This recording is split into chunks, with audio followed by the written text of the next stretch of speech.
মাজুলীক সুৰক্ষিত কৰাৰ বাবে বিশেষ ব্যৱস্থা গ্ৰহণ কৰিছে অসম চৰকাৰে। হেৰিটেজ ব্লক গঠন কৰি মাজুলীৰ খিলঞ্জীয়া মানুহৰ সুৰক্ষা নিশ্চিত কৰিব চৰকাৰে। লোকসভা নিৰ্বাচনৰ আগে আগে মাজুলীবাসীক আৰু কি ভাল খবৰ দিলে মুখ্যমন্ত্ৰী ডক্টৰ হিমন্ত বিশ্ব শৰ্মাই। মাজুলীবাসীলৈ ভূমিৰ অধিকাৰ, ভূমিপট্টা বিতৰণ মুখ্যমন্ত্ৰী ডক্টৰ হিমন্ত বিশ্ব শৰ্মাৰ। অসম চৰকাৰে মিছন বসুন্ধৰাৰ জৰিয়তে খিলঞ্জীয়া জনগোষ্ঠীৰ ভূমিৰ অধিকাৰ নিশ্চিত কৰাৰ চেষ্টা চলাইছে। মিছন বসুন্ধৰাৰ অধীনত মুখ্যমন্ত্ৰী ডক্টৰ হিমন্ত বিশ্ব শৰ্মাই মাজুলীত বিতৰণ কৰে ভূমিপট্টা। ধেমাজি কাৰেং চাপৰিৰ পৰা বাইক ৰেলী আৰু গাড়ীৰে মাজুলীৰ গড়মূৰত উপস্থিত হয় মুখ্যমন্ত্ৰীগৰাকী।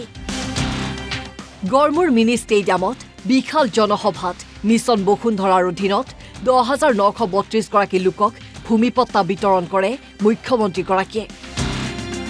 মিছন বসুন্ধৰাই অসমৰ খিলঞ্জীয়া মানুহক মাটিৰ অধিকাৰ দিছে। মিছন বসুন্ধৰাত প্ৰায় 25 লাখ মানুহে মাটিৰ অধিকাৰ পাইছে।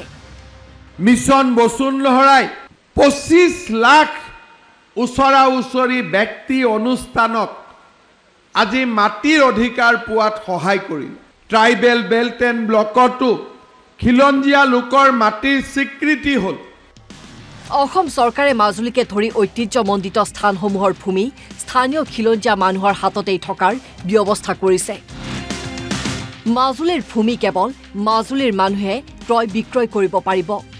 যে মাজুলীততো দুই পাৰে দলং হ'ব। কোনোবা ধনী মানুহে আহি মাজুলীৰ দুখীয়া মানুহৰ পৰা মাটিবোৰ কাঢ়ি ল'ব নেকি, কিনি ল'ব 2 টকা দি 10 টকাত বিক্ৰী কৰিব নেকি? এইবাৰ আমি আমাৰ বিধানসভাৰ বাজেটত উল্লেখ কৰিছোঁ যে সমগ্ৰ মাজুলীখনকে আমি হেৰিটেজ বেল্ট এণ্ড ব্লক কৰিম। আমাৰ খিলঞ্জীয়া মানুহৰ মাটি কোনেও কিনা বেচা কৰিব নোৱাৰিব।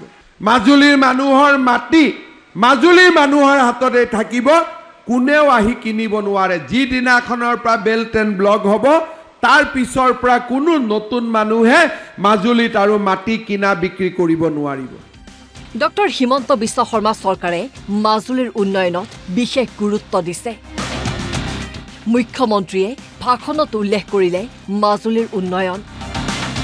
দৰিয়াত আৰু এখন দলং হ'ব, মথাউৰিৰ কাষত মথাউৰি হ'ল। ভুৱন গাম ডাঙৰীয়াই মোক কৈছে ৰাস্তাত আহোঁতে যে দৰিয়াৰ দলংখন নতুনকৈ বনাই দিব লাগে। মই কৈছোঁ ঠিক আছে, পুৰণা দলংখনৰ জাগাত আমি আৰু এখন দীঘলকৈ নতুন দলং বনাই দিম। যোৱাবাৰ আহোঁতে মোক কৈছিলে যে টুনি নৈখনত আকৌ পানী বোৱাই দিব লাগে। আজি আমি 22 কোটি টকাৰ অনুমোদন কৰিলোঁ। মাজুলীৰ মাথাউৰিৰ গাতে আৰু মাথাউৰি লগাই 4,000 বিঘাতকৈ অধিক কৃষি মাটি মানুহৰ বাবে আমি উদ্ধাৰ কৰি দিলোঁ। ৰাজ্য চৰকাৰৰ নিযুক্তিয়ে নিবনুৱা যুৱক যুৱতীৰ মুখত হাঁহি বিৰিঙাইছে। নিৰ্বাচনৰ পূৰ্বে দিয়া প্ৰতিশ্ৰুতি চৰকাৰে ৰক্ষা কৰিব পাৰিছে বুলি দাবী কৰে মুখ্যমন্ত্ৰীয়ে। 1 লাখ চাকৰি অতিক্ৰম কৰিব। আমি 96,000 ল'ৰাক ছোৱালীক আমি চাকৰি দিলোঁ।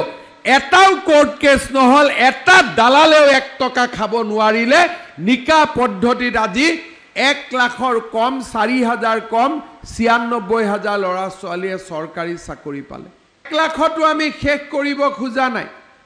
1 লাখৰ ওচৰ চপাৰ লগে লগে আৰু 35,000 চাকৰি আজি আমি তাৰ বিজ্ঞাপন মুকলি কৰি দিছোঁ।